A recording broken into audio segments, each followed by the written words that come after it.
You know what, Kyle, we've been talking about Southwest Airlines and all the things that's happening with those canceled flights. With this new system, could that impact folks trying to head out west? Yeah, I mean, the snow out those areas, mainly in the mountains. This isn't like the one that came across the eastern half of the U.S.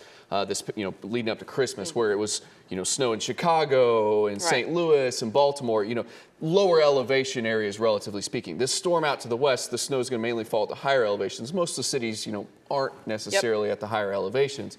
But the lower elevations certainly going to get a lot of rain as well. And you just saw it could cause some flooding problems and mudslide issues in the mountainous areas as well. So it's a very different system than the one that just moved through the eastern half of the country. Thankfully, eastern half of the country has been pretty much quiet since that Arctic blast moved through. We do have one little snow system that's emerged out into the plains now. It did bring the Denver area and parts of Colorado a good round of snow last night into this morning. You do see some rain in parts of California. Snow is definitely falling in the upper elevations of the Sierra there, and then also all across the Rockies, seeing a good dosing of snow. So here's what happens today. Rain if you're driving in Texas. Today's kind of the one day where you may encounter some weather issues in Texas if you are traveling, maybe down at 45 or east on 20. Could be driving in and out of some rain. Otherwise, through the weekend, driving in Texas should be totally fine. There's that snow we were talking about in the plains. Rain and snow continues out to the west. That'll be just the trend through the next several days. Here's tomorrow.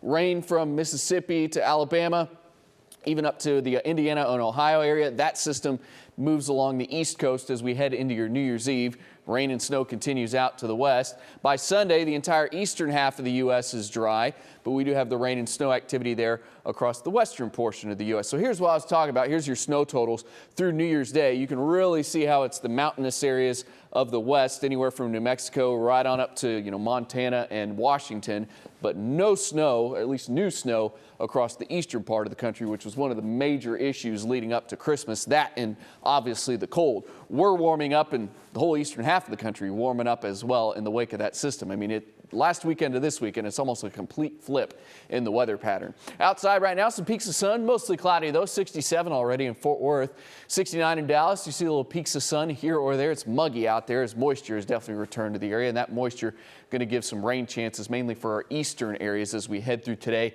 and into tonight. You already see some showers going up portions of East Texas at the moment. Otherwise, the clouds are going to stay out there throughout the day today. There's just kind of that shower activity, maybe moving into the Corsicana, Athens, Canton area this evening and into tonight. Around the showers and storms will happen, a little bit more widespread activity for East Texas and into Louisiana, but you can just see how this stays out of the majority of North Texas. We are going to have a front move in late tonight and into tomorrow morning. It's not an Arctic blast, but it will keep things a little cooler during the day tomorrow. Some clouds will be around tomorrow evening and tomorrow night, maybe a spotty shower before the clouds and everything move out as we head into your New Year's Eve on Saturday, and then that day will be dry and sunny. So there's maybe a trace of rain if you actually see a shower from DFW just to the east, but those rain totals will really go up as you move over into East Texas. Of course, that's East Texas, not North Texas, and that's also where there could be a storm with some hail or some wind, but not in North Texas. It looks like the bulk of this rain activity is going to stay off to our east. We do hit around 70 this afternoon, a little cooler tomorrow, but still well above normal, about 7 degrees above normal, and then 70s for the upcoming weekend